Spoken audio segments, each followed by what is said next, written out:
2 Samuel 17:14-28.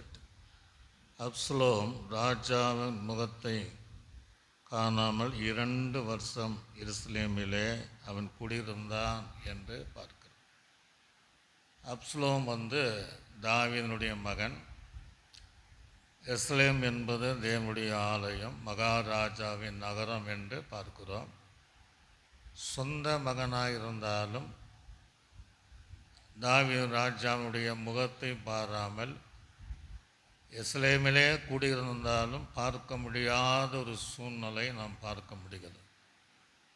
ஆகவே எருசலேம் என்கிற சபைக்குள்ளாக தேவ ஜனங்கள் வந்தாலும், தேவனை ஆராதித்தாலும், பாடல் பாடினாலும், ஜெபித்தாலும், உபவாசித்தாலும் அந்த தேவனுடைய முகத்தை தரிசிக்காமல் எத்தனையோ ஜனங்க இருக்கத்தான் செய்கிறாங்க.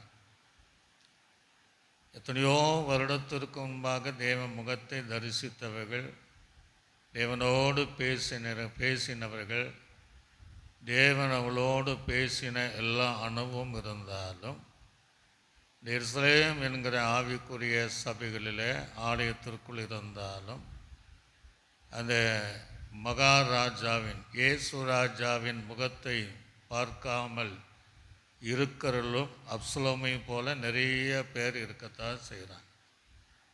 ஆக அப்சலோம் ஏன் ராஜாவினுடைய முகத்தை பார்க்க ஒரு காலத்தில் பார்த்தான், இப்போ பார்க்க முடியலன்னா அவன் செய்த பாவம், தகப்பனுக்கு எதிராக மனுஷ சித்தத்தினால் எழும்பினதுனால அவன் செய்த பாவத்தை நிமித்தம் அந்த தகப்பனாருடைய முகத்தை தரிசிக்க முடியல. ஆக நாம் செய்கிற அக்கிரமம் பாவங்கள் ஜீவியம்தான் தேவனுடைய முகத்தை பார்க்காதபடி தடை செய்கிறது.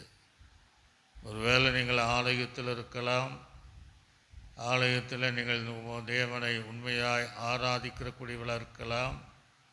ஒருவேளை அந்தரங்கத்தின் சில பாவங்கள் நம்மிடத்தில் காணப்பட்டால் இயேசு ராஜாவுடைய முகம் பகத்தை பார்க்காதபடி அந்த பாவங்கள் தடை செய்வதைப் போல நாம் எது தேவனுடைய முகத்தை பாராமல் தடை செய்கிறதோ அதை அறிக்கை செய்து விட்டால் இன்றிலிருந்து மீண்டும் அந்த ராஜாவின் முகத்தை தரிசிக்க கர்த்தர் உங்களுக்கு உதவி செய்வார். நல்ல ஆண்டவரே, நன்றி செலுத்துகிறோம்.